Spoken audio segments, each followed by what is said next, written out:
ಸಾಮಾಜಿಕ ಕಳಕಳಿ YouTube channel ವತಿಯಿಂದ ವಾರದ ಸಂಚಿಕೆ 244. ಇವತ್ತಿನ ಸಂಚಿಕೆಯಲ್ಲಿ ಅದಾನಿ ಲಂಚದ ಹಗರಣದ ಬಗ್ಗೆ ಎರಡು ಮಾತಾಡ್ತೀನಿ, ದಯವಿಟ್ಟು ಕೇಳಿ. ನೋಡಿ, ಈ ಮನುಷ್ಯ ವ್ಯಾಪಾರಿ 2014ರಲ್ಲಿ ಈತನ ಒಟ್ಟು ಆಸ್ತಿಯ ಮೌಲ್ಯ 70 ರಿಂದ 75 ಸಾವಿರ ಕೋಟಿ ಇತ್ತು. ಒಂದು 9-10 ವರ್ಷದಲ್ಲಿ 10 ಲಕ್ಷ ಕೋಟಿ ಹೆಚ್ಚಾಗಿದೆ. ಅಂದರೆ ನೇರವಾಗಿ ವ್ಯಾಪಾರ ಮಾಡ್ತಕ್ಕಂಥ ಯಾರೂ ಕೂಡ ಇಷ್ಟು ವೇಗವಾಗಿ ಆಸ್ತಿಯನ್ನು ಹೆಚ್ಚಿಗೆ ಮಾಡಿಕೊಂಡಿರೋದು ಪ್ರಪಂಚದಲ್ಲಿ ಎಲ್ಲೂ ಕೂಡ ಇಲ್ಲ.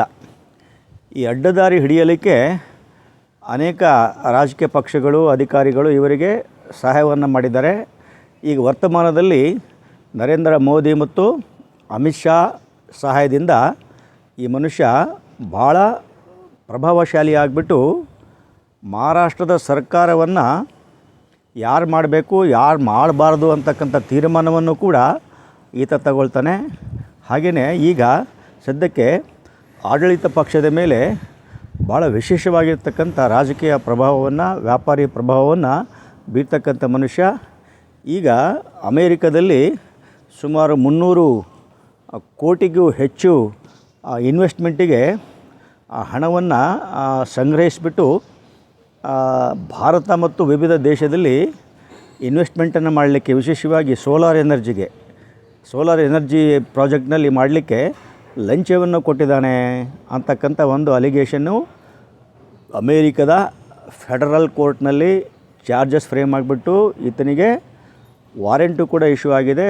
ಆ ದೃಷ್ಟಿಯಲ್ಲಿ ಏನು ಕಪ್ಪು ಚುಕ್ಕೆ ಇದೆ, ಭಾರತದ ವ್ಯಾಪಾರಿಗಳು ಭ್ರಷ್ಟರು, ಅಧಿಕಾರಿಗಳು ಭ್ರಷ್ಟರು ಅಂತಕ್ಕಂಥ ಏನು ಆ ಕಪ್ಪು ಚುಕ್ಕೆ ಇದೆ, ಆ ಮಸಿ ಇದೆ, ಇಡೀ ದೇಶಕ್ಕೆ ಅದು ಮಸಿ ತಗಲಿದೆ.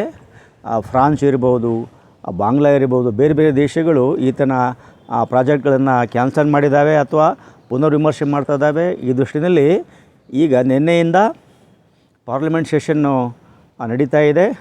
ಆದ್ಯತೆ ಮೇಲೆ ಇಲ್ಲಿ ಡಿಸ್ಕಷನ್ ಆಗಬೇಕು, ಈತನಿಗೆ ಬಂಧನ ಆಗಬೇಕು ಮತ್ತು ಜಂಟಿ ಸದನ ಸಮಿತಿ ಇದರ ಎಂಕ್ವೈರಿಯನ್ನು ಮಾಡಬೇಕು ಅಂತಕ್ಕಂಥ ಒತ್ತಾಯವನ್ನು ಈ ಮೂಲಕ ಮಾಡ್ತಾ, ದಯವಿಟ್ಟು ಈ ಚಾನಲಿಗೆ ಲೈಕ್ ಮಾಡಿ, ಶೇರ್ ಮಾಡಿ.